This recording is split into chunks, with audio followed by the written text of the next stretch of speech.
Today, the promise of equal opportunity that my family taught me, which I fought for my entire career in the courtroom, is being robbed from millions of Americans in the workplace by dangerous and oppressive ideology enabled by corrosive government dictates.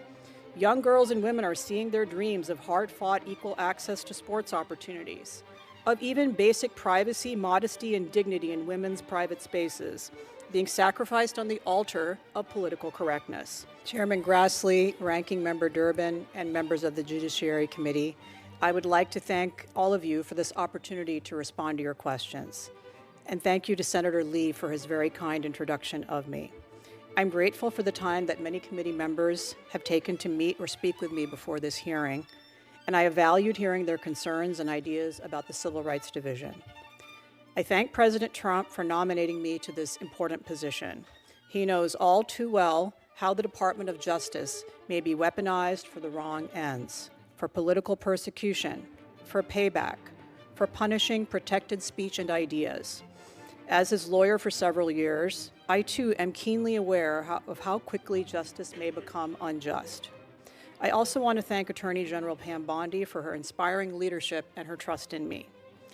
I am deeply honored to be joined by members of my immediate family here today. My mother, Harminder, my brother, Mandeep Singh Dhillon, and two of his children, Teg Zorawar Singh and Hazuri Kaur Dhillon, and other dear, near family members. With me in spirit, as well as my husband Sarjeet, who passed away last summer and who supported me in every way. Many friends have come from around the country to support me as well, and I'm so grateful. I owe everything I have in this world to God and to my family. My parents brought Mandeep and I to the Bronx, New York, where Dad finished his medical residency, then to rural Smithfield, North Carolina, where his simple goal was to raise his family in a small town with traditional values, practice orthopedics, play a little tennis, and enjoy the American dream. When we moved to Smithfield in 1975, there was a sign on the highway as you entered town that said the United Klans of America welcome visitors to Smithfield. My parents didn't know what the Klan was when they moved to Smithfield. We did find out. Thankfully, the anachronistic and despicable sign came down in 1977, and the Klan didn't affect me directly. But I was bullied as a child for my long braids, my funny name, my unusual faith, and it wasn't the easiest thing to be a family of turban-wearing Sikhs in the rural South in the 1970s. What I learned from my parents was that in America, anybody could be anything with hard work and determination. I am before you today because of these life experiences. My faith teaches me that it is a duty to stand up for the rights of the defenseless.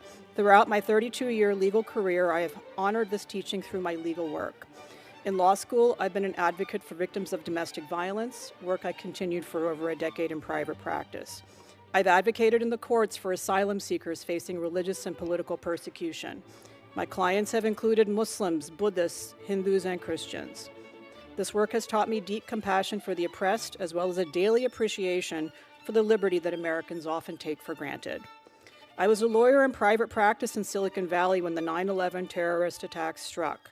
From handling intellectual property litigation, I suddenly pivoted to writing legal memos to help South Asians and Arab Americans understand their legal rights in the face of wholesale attacks from fellow Americans, ranging from murders and assaults on Sikh gas station owners and taxi drivers to casual slurs shouted at my brother Mandeep at Candlestick Park in San Francisco, calling him Osama and telling him to go back to his country.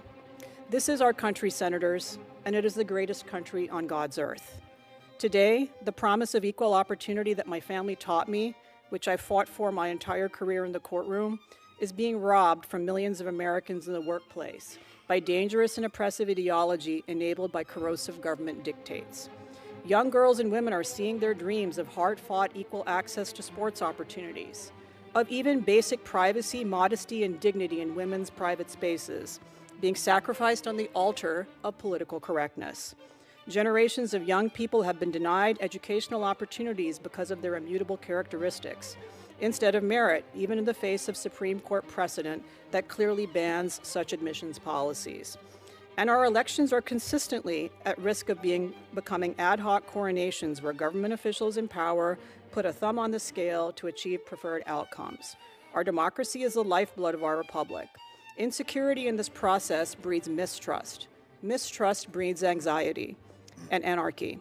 We must remain forever vigilant in ensuring the results of the ballot box reflect the will of the people, not the preferences of the elites. It's 2025 in America.